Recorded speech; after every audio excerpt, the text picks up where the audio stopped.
अगर मोदी और फडणवीस और मोहन भगवत ये चाहते हैं कि भारत को एक रंग में रंग दिया जाएगा, नहीं, भारत एक रंग में नहीं रंगेगा। ये भारत रंगीन था और हमेशा रंगीन रहेगा इंशाअल्लाह ताला। कि अगर कोई मुसलमान वक्फ औलाद करेगा तो बच्चियों का हक नहीं मार सकता। आप कौन है बताइए आप? मैं तुम्हारी तारुफ का या तुम्हारी तारीफ का या तुम्हारी दाद का मोहताज नहीं था, ना कभी होऊंगा इंशाअल्लाह ताला। मैं अल्लाह का मोहताज था, अल्लाह का ही मोहताज रहूंगा। तुम कब तक ताकतों से डरोगे? तुम कब तक इन दौलतमंदों से डरोगे? अरे नहीं, इलेक्शन आएगा तो ये लोग पैसों की नहरें बहा देंगे। किसने हराया इम्तियाज जलील को? किसने हराया नासिर सिद्दीकी को? अगर ये दो जीत जाते तो महाराष्ट्र की विधानसभा में लोग पहुंच जाते। जब ये दो पहुंच जाते तो फडणवीस को मालूम था, शिंदे को मालूम था, अजित पवार को मालूम था, अगर इम्तियाज जीत कर आ जाएगा तो इम्तियाज हमारी रातों की नींद हराम कर देगा, क्योंकि ये ना झुकता है ना बिकता है, मां के लड़ता है। दुश्मन हमारे घर में बैठा हुआ है। मीर जाफर, मीर सादिक यही है, यजीद के एजेंट यही हैं, मोदी के एजेंट यही हैं। हमारे ही घर में बैठकर हमको कमजोर करने की तैयारियां में करते रहती हैं। उसको बॉर्डर क्रॉस करना पड़ता, सीमांचल का चिकन हेड बोलते, नॉर्थ ईस्ट सिलचर, उन्हें वहां से निकल के यहां तक आ गया। आप सो रहे थे मोदी? अमित शाह क्या कर रहे थे? पेंटिंग कर रहे थे। जब तक अल्लाह जिंदा रखेगा हम इंसाफ की लड़ाई लड़ेंगे। जब तक अल्लाह जिंदा रखेगा हम इन मजलूमों को लीडर बनाएंगे इंशाअल्लाह ताला। हमारे दिलो दिमाग में ये सवाल पैदा होता है कि अल्लाह, फलस्तीनियों पर इतना बड़ा जुल्म हो रहा है, जहां पर आज तमाम लोग कह रहे हैं कि 60,000 लोग नहीं मारे गए, 2 लाख फलस्तीनी मारे गए। 2 लाख, क्योंकि 2 लाख मिसिंग है। अब मिसिंग का मतलब वो किसी बिल्डिंग के मलबे के नीचे है या फिर ऑफिशियली उनका जिस्म नहीं मिला। मगर याद रखिए, जिस सरजमीन पर जो जालिम जुल्म करता है, अल्लाह जालिम को मिटा देता है, अल्लाह जुल्म को भी मिटा देता है, मगर अल्लाह कभी मजलूम को मिटने नहीं देता। ताकतवर अगर ताकत के नशे में जुल्म करता है अल्लाह की बनाई हुई जमीन पर, तो अल्लाह उसको मिटा देता है, क्योंकि सबसे बड़ा ताकतवर अल्लाह है जिसने जमीन और आसमान को बनाया। इस सरजमीन पर अगर कोई जुल्म कर रहा है, जो जुल्म भी हो रहा है, वो मिटेगा, जुल्म मिटेगा और मजलूम कामयाब होगा। अगर कोई फलस्तीनियों को मार कर कह रहा है कि हमने उनको मिटा दिया, मारने वाले मिट जाएंगे इंशाअल्लाह ताला। जो लोग आज उनकी लाशें जमीनों के नीचे हैं, जो मलबे के नीचे पुकार रहे, तड़प रहे, कल देखना तुम इंशाअल्लाह ताला अल्लाह इन्हीं के सरों पर ताकत का ताज रखेगा और अल्लाह इन्हीं से दुनिया में इंसाफ कराएगा। मेरे अजीज दोस्तों और बुजुर्गों, और खास तौर से मेरे गयूर नौजवानों, डरने और घबराने की जरूरत नहीं है। अगर कोई हम पर जुल्म कर रहा है, चाहे जुल्म करने वाला मुसलमान हो, हिंदू हो, कोई हो, अल्लाह जुल्म को बर्दाश्त नहीं करता। अगर जुल्म करने वाले पे अगर कोई मजलूम हिंदू है, दलित है, मुसलमान है, मैं तुमको खुशखबरी दे रहा हूं कि जुल्म मिटेगा इंशाअल्लाह ताला। जिस तरह सूर्यवंशी को मारा गया पुलिस कस्टडी में, सूर्यवंशी को मारने वाले ये समझ रहे हैं कि मर गया, सूर्यवंशी मेरे लिए जिंदा है और हमेशा जिंदा रहेगा इंशाअल्लाह ताला। मैं पैगाम देना चाहता हूं, यहां पर हमारे डाइस पर हमारे आशीष वकोड़े साहब बैठे हुए हैं, हम उनके साथ हैं। मैं पैगाम देना चाहता हूं रवि साहब को और बराडे साहब को कि आपने हमको नहीं छोड़ा, हम आपको कभी नहीं छोड़ने वाले हैं इंशाअल्लाह ताला। तो मेरे अजीज दोस्तों और बुजुर्गों, मैं बात कर रहा था जुल्म की। करबला के मैदान में 72 शहीद हुए। इमाम हुसैन शहीद हो गए, रसूलुल्लाह सल्लल्लाहु अलैहि वसल्लम के नवासे, वो नवासे जिसके मुंह में रसूलुल्लाह सल्लल्लाहु अलैहि वसल्लम अपनी ज़बान मुबारक रखते थे, वो नवासे जिसके मुंह में रसूलुल्लाह सल्लल्लाहु अलैहि वसल्लम अपने हाथ से निकाल लाबे दहन लगाते थे। वो नवासा शहीद हो गया जो रसूलुल्लाह सल्लल्लाहु अलैहि वसल्लम के अंबरी जुल्फों को थामता था। वो नवासा शहीद हो गया जिसके लिए रसूलुल्लाह सल्लल्लाहु अलैहि वसल्लम अपने खुतबे से मिंबर पर बैठकर खुतबा दे रहे थे, आका उतर कर आ गए और उनको गोद में ले लिया। वो नवासा शहीद हो गया जिसके बारे में आकाए दो आलम सल्लल्लाहु अलैहि वसल्लम ने फरमाया कि हुसैन मुझसे है, मैं हुसैन से हूं। वो नवासा शहीद हो गया अपनी पूरी आल के साथ, जिसके बारे में अल्लाह के रसूल सल्लल्लाहु अलैहि वसल्लम ने फरमाया कि जो इसकी माँ इसके बाप से मोहब्बत करेगा वो जन्नत में मेरे साथ रहेगा। 72 करबला के मैदान में शहीद हो गए, मगर दुनिया क्या यजीद को याद रखती है या इमाम हुसैन को याद रखती है? बोलो, दुनिया किसको याद रखती है? दुनिया यजीद को मलून कहती है, नहीं कहती है? बताओ आप, दुनिया इस सुबह क़यामत तक यजीद को मलून कहेगी। तो हम हुसैनी परचम को उठाए हुए हैं। हम हुसैनी परचम को इसलिए उठाए कि हम जुल्म का खात्मा करेंगे, हम मजलूम को इंसाफ दिलाएंगे। और तादाद को देखकर इमाम हुसैन ने अली अकबर अली असगर की शहादत नहीं दी। इमाम हुसैन ने देखा कि मैं तादाद में कम हूं, मगर इमाम हुसैन ने हमको पैगाम दिया, करबला के रेगजारों से परभनी की आवाम तुमको, वो करबला के रेगजारे तुमको पुकार पुकार कर कह रहे कि जालिम के जुल्म की उसकी ताकत को मत देख कर मरूब हो जाओ, बल्कि तुम हक की सरबुलंदी के लिए आगे बढ़ो। अरे दुनिया में जो आया ये दुनिया फानी है, ये दुनिया खत्म हो जाएगी, मगर तारीख उसको याद रखती है जो वक्त के यजीदों से मुकाबला करता है। तारीख उनको कभी मरने नहीं देती जो वक्त के फिरौन और नमरूदों से मुकाबला करता है। तारीख उनको मिटा देगी, मगर जो मजलूम के हक के लिए लड़े रहेंगे तारीख और दुनिया उनको हमेशा याद रखेगी। ये करबला के रेगजारों से पैगाम आ रहा है, ये हजरत ज़ैनब के उजड़े हुए खैमे से पैगाम आ रहा है। वो दरिया का किनारा जो अहले बैत के खून से लाल हुआ, वो हमको कह रहा है कि भारत के मुसलमानों, अपनी हिम्मत और हौसले को बुलंद रखो। तुम इस मुल्क के बाइज़्ज़त शहरी थे और शहरी रहोगे, मगर तुमको अपने हक के लिए उठ खड़े होकर लड़ना पड़ेगा। तुम गुलामी नहीं करोगे, तुम क़यादत करोगे। तुम किसी के पैरों के पास नहीं बैठोगे, तुम कुर्सी डालकर सामने आंखों में आंखें डालकर कहोगे कि मुझे भारत के संविधान जिसको बाबा साहेब अम्बेडकर ने बनाया, मुझे मेरा हक चाहिए, मुझे मेरा हक चाहिए। ये पैगाम आपको मैं देने आया हूं। तो मेरे अजीज दोस्तों और बुजुर्गों, 72 करबला में शहीद हुए, यजीद खत्म हो गया, यजीद की आइडियोलॉजी खत्म हो गई, मगर इमाम हुसैन आज भी जिंदा है। मेरे भाई, यही तो पैगाम हमको देना है, हिम्मत और हौसले को बुलंद रखना है।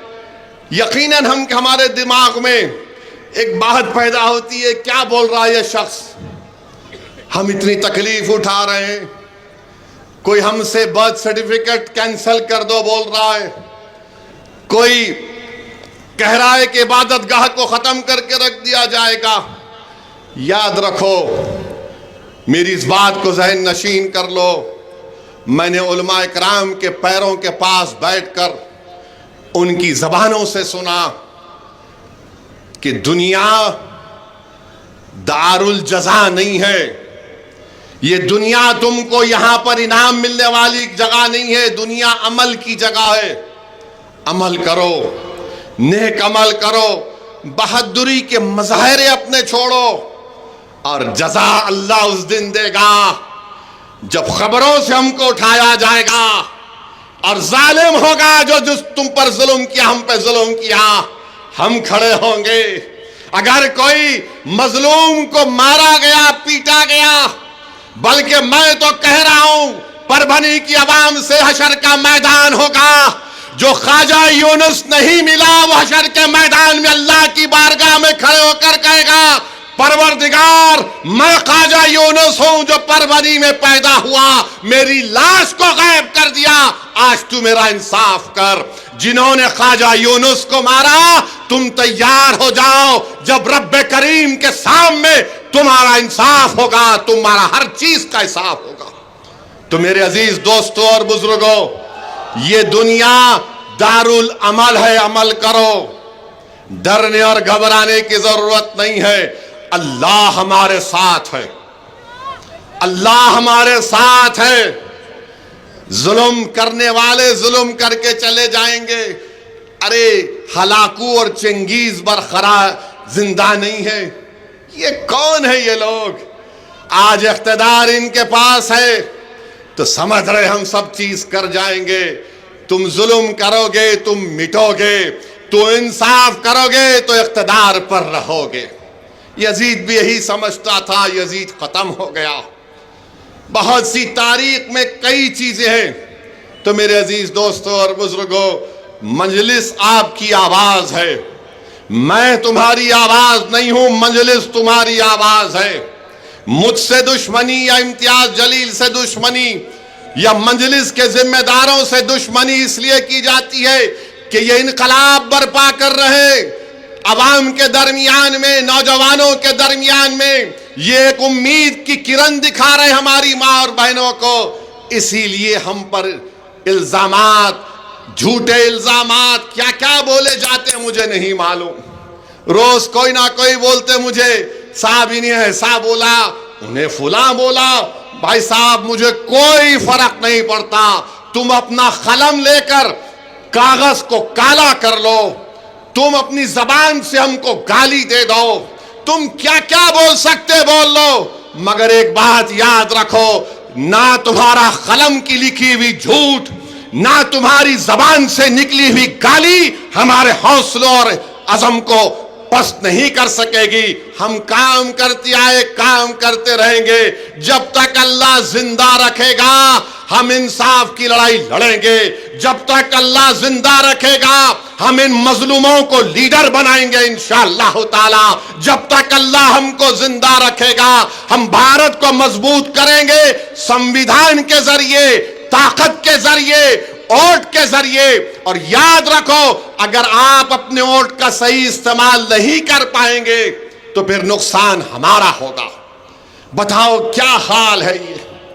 मुझे अफसोस हुआ सुन करके हमारे भाई जो रुकने बल्दिया है, अजित पवार ने उनको बुलाकर कुछ दे दिया और वो चले गए। क्या हाल है तुम्हारा? कितनी वो जो भी तुमको दिया वो कब तक चलेगा मेरे भाई? क्या होगा? तुम एक गाड़ी लोगे, 2 गाड़ी लोगे, थोड़े कपड़े ले लोगे, मगर गाड़ी और कपड़े तुमको अपने ही समाज में जलील और रुस्वा कर दिया। ये परभनी की आवाम ने देख लिया कि तुमने ऐसी पार्टी का साथ दिया जिसने मस्जिदों को छीनने का कानून बनाया, जिसने खानकाहों को छीनने का कानून बनाया। बताओ तुम कब तक सौदेबाजी करोगे? मत करो ये, छोड़ो इन चीजों को। अरे तुम और हम जाएंगे इस दुनिया से, मगर जब तुम जाओगे तो अजीत दादा खंदे पर लेकर कब्रिस्तान को नहीं जाएंगे, असदुद्दीन ओवैसी जैसे लोग तुमको लेकर कब्रिस्तान को जाएंगे। इस बात का ख्याल रखो। तो मेरी आपसे गुजारिश है कि परभनी के डेवलपमेंट के लिए यहां पर आप जानते हैं कि रोड और ड्रेनेज नहीं है। क्यों नहीं है? क्यों नहीं है? क्योंकि हम में इत्तेहाद नहीं। और फिर यहां पर औरंगाबाद परभनी की रेलवे डबलिंग प्रोजेक्ट वो भी काम नहीं होता। और फिर हम देखते हैं कि डिस्ट्रिक्ट हॉस्पिटल है, सिटी स्कैन की मशीन नहीं है, रेडियोलॉजिस्ट नहीं है, और फिर MIDC है। MIDC तो एक कब्रिस्तान बन गया जिनिंग फैक्ट्रीज का, लावारिस वेयरहाउस है। अरे MIDC कुछ नहीं हो रहा। अभी हमारे सदर साहब बता रहे थे, साहब परभनी के बारे में उन्होंने कहा कि जगत जर्मनी दिशात परभनी। क्या बात है बताइए आप। यहां का नौजवान नौकरी नहीं मिलती तो बेचारा पुणे और हैदराबाद को चला जाता है। क्या ये अच्छी चीज है कि जो इस सरजमीन पर पैदा हुआ वो अपनी जवानी में अपने ज़ईफ माँ बाप को छोड़कर उनकी खिदमत, उनकी इताअत करने के बजाय उनकी बीमारी के साथ देने के वक्त वो पुणे हैदराबाद को चला जाता है। कौन सी सरकार है ये? कौन से गरीब को, किसान को फायदा हो रहा है बताओ हमको। मेरे अजीज दोस्तों और बुजुर्गों, और फिर मुझे ये भी बताया गया कि उर्दू मीडियम स्कूल्स जिला परिषद के, म्युनिसिपल कॉरपोरेशन के बड़े खस्ता हाल में है। ये सब चीजों का ताल्लुक आपसे है। अगर आप चाहते हैं ये सब चीजों में तब्दीली लाई जाए, परभनी एक बेहतरीन शहर बने, महाराष्ट्र के दूसरे बड़े बड़े शहरों को जाकर देखो आप, यहां पर क्यों नहीं हो रहा है? मेरा सवाल परभनी के रहने वाले हर मजहब के मानने वाले से है, बताओ फिर क्यों नहीं हो रहा डेवलपमेंट? आपके अब्बा मोदी दिल्ली में, आपके चचा फडणवीस मुख्यमंत्री, आपके भाई अजीत पवार, शिंदे, फिर क्या हो रहा है यहां पर? ट्रिपल इंजन की सरकार। मगर परभनी में हमारी मां और बहनों को पीने का पानी लेने के लिए अपने घरों से निकलना पड़ता है। 6 दिन 10 दिन में पानी आता है। मेरे अजीज दोस्तों और बुजुर्गों, ये आने वाले म्युनिसिपल इलेक्शन में आपको अपने इत्तेहाद को मजबूत करते हुए यहां पर अपने वोट का इस्तेमाल मजलिस इत्तेहादुल मुस्लिमीन के हक में करना पड़ेगा। और अफसोस होता है मुझे कि कोई बीजेपी के एक शख्स आकर कह रहे हैं कि परभनी में बांग्लादेशी है। कहां है बांग्लादेशी? मेरे को ही बताओ। परभनी यहां है, बांग्लादेश यहां से मेरे ख्याल से अगर प्लेन में भी गए तो कम से कम 2.5 से 3 घंटे के ऊपर हो जाएंगे। बांग्लादेशी यहां था, उसको बॉर्डर क्रॉस करना पड़ता, सीमांचल का चिकन हेड बोलते, नॉर्थ ईस्ट, सिलचर, उन्हें वहां से निकल के यहां तक आ गया। आप सो रहे थे मोदी? अमित शाह क्या कर रहे थे? पेंटिंग कर रहे थे। BSF तुम्हारी, इंटेलिजेंस तुम्हारी, अब उन्हें वहां से निकल के यहां तक आ गया, इनको ख्याल ही नहीं है। ये छोड़ो, कोई बांग्लादेशी परभनी में आने की हिम्मत नहीं कर सकता इंशाअल्लाह ताला। ये भारत की अटूट सरजमीन है। बांग्लादेश बांग्लादेश, अरे कैगा बांग्लादेश? बांग्लादेश की जब तुम बात कर रहे हो तो सुनो मेरी बात बीजेपी वालों। वो बांग्लादेश में जब से यूनुस आए हैं, बांग्लादेश पाकिस्तान की नेवी के साथ एक्सरसाइज कर रहा है। बांग्लादेश की फौज पाकिस्तान की मुनीर से जाकर मिल रही है। बांग्लादेश ने भारत के बॉर्डर पर एक एयरबेस को बना रहे हैं, चीन बना रहा है। इसकी फिक्र नहीं है तुमको? जरा तो शर्म करो। उस बांग्लादेश को जिसमें हमने मुक्ति वाहिनी बनाकर उनकी मदद की थी, आज उस बांग्लादेश में यह हो रहा है। उस बांग्लादेश में यह हो रहा है और तुम परभनी में आकर बांग्लादेशी कहते हो। या तो तुम बिल्कुल ही दिमाग के पैदल हो, थम्स अप हो तुम, या फिर तुमको भारत से मोहब्बत नहीं है। देखो, 2 फ्रंट नहीं 3 फ्रंट होगा। और तुम बांग्लादेश बांग्लादेश यहां आकर बकवास अनाप शनाप बक रहे हो। सोचो क्या हो रहा है, देश कहां जा रहा है। अरे पड़ोसी में क्या पड़ोस क्या कर रहे हैं देख लो। उन पड़ोसियों से अगर मुकाबला करना है तो देश को एक रखो, सियासत करो, मगर अगर तुम परभनी में मेरी गली में आकर बांग्लादेशी बोलोगे तो मुझे कुछ फर्क नहीं पड़ता, उस बांग्लादेश में बैठे हुए लोगों को खुशी होगी। तो इनको सोचना चाहिए, बांग्लादेश बोलना बंद करो। बात करेगी बांग्लादेश। नेपाल को जाकर देखो क्या हो रहा है नेपाल में, कोई फिक्र नहीं है, कुछ फिक्र नहीं है। अरे भारत को तुम बदनाम करना चाहते तो तुम्हारी बात, तो फिर तुम जो चाहे कर लो। और फिर यहां के एमएलए साहब, यहां के आमदार राहुल पाटिल साहब, उन्होंने महाराष्ट्र विधानसभा में तकरीर की है कि यहां पर दहशतगर्द हैं। मोहम्मद रईस को, सईद चाउश को, मतीन को 8 साल जेल के बाद बेल होती। हमारे सदर साहब बताए, ये अच्छी बात है क्या? बोलो, ये अच्छी बात है क्या? बोलिए आप कि तुम उन पे झूठा इल्जाम लगा दिए, कुछ नहीं मिल रहा, पहाड़ खोदे तो चूहा भी नहीं निकल रहा। आप इन लोगों की जिंदगी बर्बाद कर दिए। मेरे अजीज दोस्तों और बुजुर्गों, मैं इस मौके पर हमारे मराठा भाइयों को मुबारकबाद देना चाहता हूं, जो मराठी जबान पर फख्र करते हैं, क्योंकि महाराष्ट्र है, यहां की मदर टंग मराठी है। मैं उनको मुबारकबाद देना चाहता हूं कि आपने कह दिया कि यहां पर मराठी जबान ही चलेगी, कोई दूसरी जबान को यहां पर हम पर हमारे गलों पर नहीं थोपा जाएगा। तो महाराष्ट्र के मुख्यमंत्री को पीठ दिखाकर पीछे हटना पड़ा। आज ऑर्डर वापस ले लिए फडणवीस, कहा कि नहीं नहीं जीआर को वापस लेते हैं हिंदी जबान के बारे में। मैं मुबारकबाद देता हूं उन तमाम लोगों को जो मुत्तहिद होकर मुकाबला किए। और मैं तो इम्तियाज साहब से पूछ रहा था कि कहां है हमारा भाई जरांगे पाटिल, कहां है जरांगे पाटिल?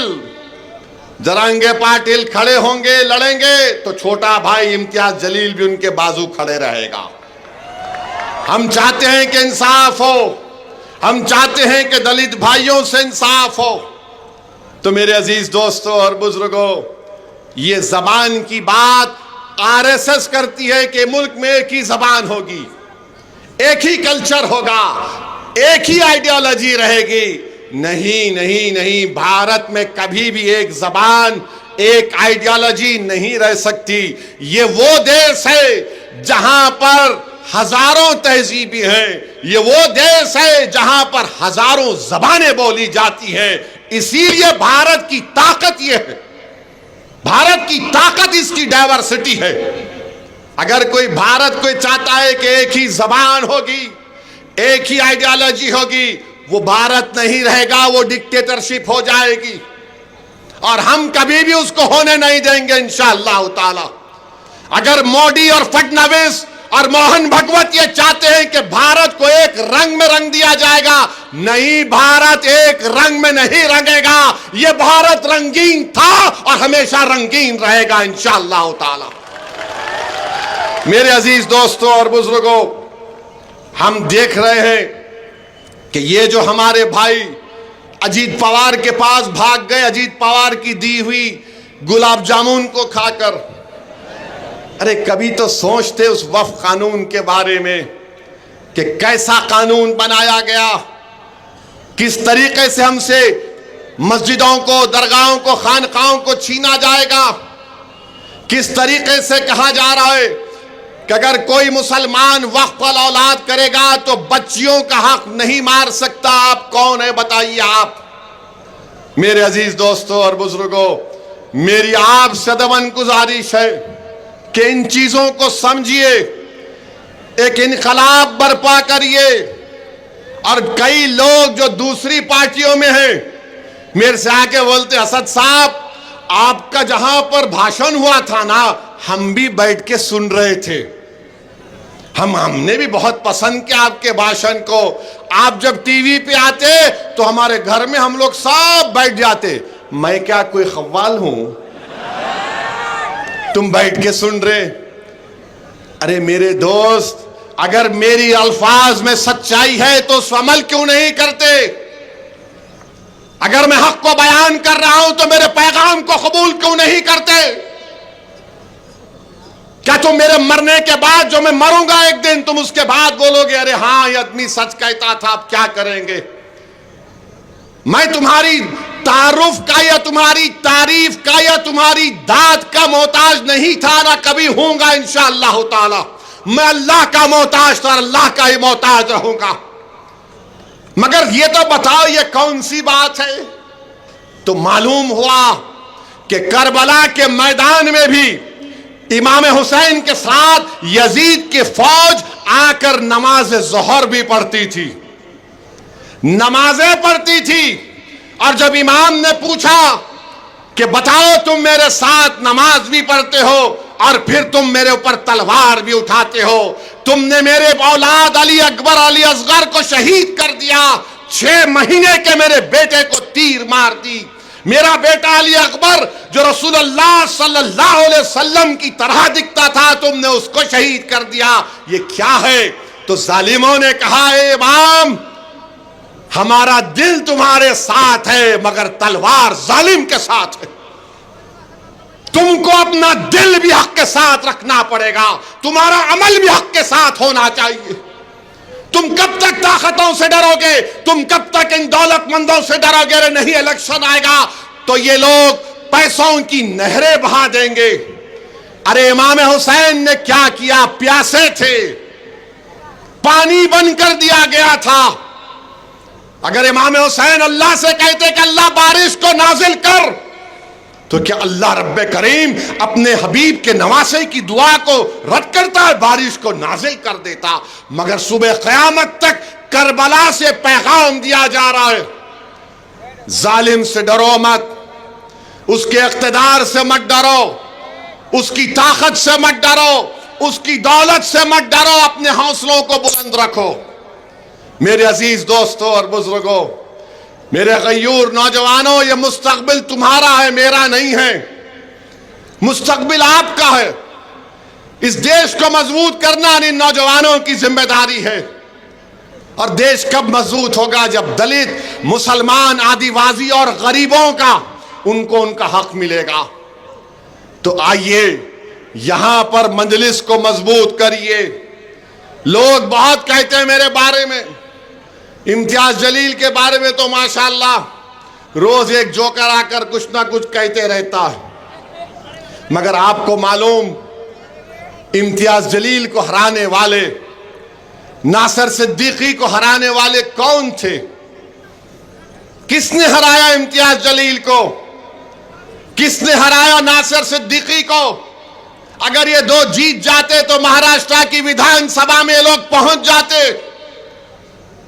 जब ये दो पहुंच जाते तो फडणवीस को मालूम था, शिंदे को मालूम था, अजित पवार को मालूम था, अगर इम्तियाज जीत कर आ जाएगा तो इम्तियाज हमारी रातों की नींद हराम कर देगा, क्योंकि ये ना झुकता है ना बिकता है, मर के लड़ता है। तो क्या किया सबने? सबने क्या किया? मिलकर इम्तियाज जलील को हरा दिया। सबने मिलकर इम्तियाज जलील को हराया। कितने? 1200 वोट, 1700 वोट, 1700 वोट। और वो जो समाजवादी पार्टी का उम्मीदवार था, वो गद्दार,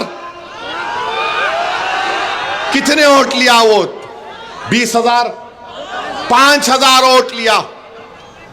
तो याद रखो, दुश्मन हमारे ही घर में बैठा हुआ है, दुश्मन हमारे घर में बैठा हुआ है। मीर जाफर, मीर सादिक यही है, यजीद के एजेंट यही हैं, मोदी के एजेंट यही हैं। हमारे ही घर में बैठकर हमको कमजोर करने की तैयारियां में करते रहती हैं। तो मेरे भाई, इन लोगों को पहचानो और अल्लाह के रसूल सल्लल्लाहु अलैहि वसल्लम की हदीस को याद रखो। उलमाए कराम की ज़बान मुबारक से सुना कि मस्जिद है, नमाज की सफ बनी हुई है, और आकाए दो आलम सल्लल्लाहु अलैहि वसल्लम ने फरमाया उन लोगों को देखकर, उखरिज फइन्नका मुनाफिक, निकल मुनाफिक निकल। पहचानो इन लोगों को। ये नहीं करो कि सबको फतवा दे दो, बोल दो। पहचानो इन लोगों को। ये लड़ाई मैं अपने लिए नहीं लड़ रहा हूं। मैं नहीं रहूंगा, मैं जमीन की ग़िज़ा बन जाऊंगा, मेरे जिस्म को जमीन के कीड़े खा लेंगे, मेरी हड्डियां जमीन में गल जाएंगी। मगर याद रखो, तुम तो ये नौजवानों, तुम्हारा मुस्तकबिल है ना। तुम लीडर बनोगे, तुम कायद बनोगे, तुम इस वतन की क़यादत करोगे, तुम परभनी की क़यादत करोगे, तुम महाराष्ट्र की क़यादत करोगे। ये हमारा ख्वाब है, ये हमारी कोशिश है। तो इसके लिए आपको मैं दावत दे रहा हूं, आइए और मोहम्मद गौस साहब के साथ मजलिस को मजबूत करिए, और डरने और घबराने की जरूरत नहीं है। जिस तरह मराठी जबान की अजमत के लिए, मराठी जबान की मोहब्बत करने वालों ने फडणवीस को ढकेल दिया पीछे, अगर आप भी खड़े हो जाएंगे तो कोई आपको रोक नहीं सकेगा मेरे भाई, कोई आपको रोक नहीं सकेगा। अगर कोई ये बोलेगा इन्हों क्या बात कर रहे हैं, इन्हों लड़ने की बात कर रहे हैं, मैं लड़ने की बात नहीं कर रहा हूं, मैं ना मरने की बात कर रहा हूं, मैं तुमको जिंदा रहने का एक सलीका बता रहा हूं कि जमहूरियत तुमको इस बात की इजाजत देती है, अंबेडकर का बना हुआ संविधान तुमको इस बात की इजाजत देता है कि तुम एक सियासी ताकत बनो। तुम अगर कोई तुमको मारना चाह रहा तो तुम उसको बचा सकोगे, कोई किसी को जलील करना चाह रहा तो तुम अपने इत्तेहाद और सियासी ताकत पर उसको इज्जत से नवाज सकोगे। कोई अगर हमारे बच्चों के ख्वाब चुकना चूर कर रहा है तो तुम उन बच्चों के ख्वाबों को पूरा करोगे।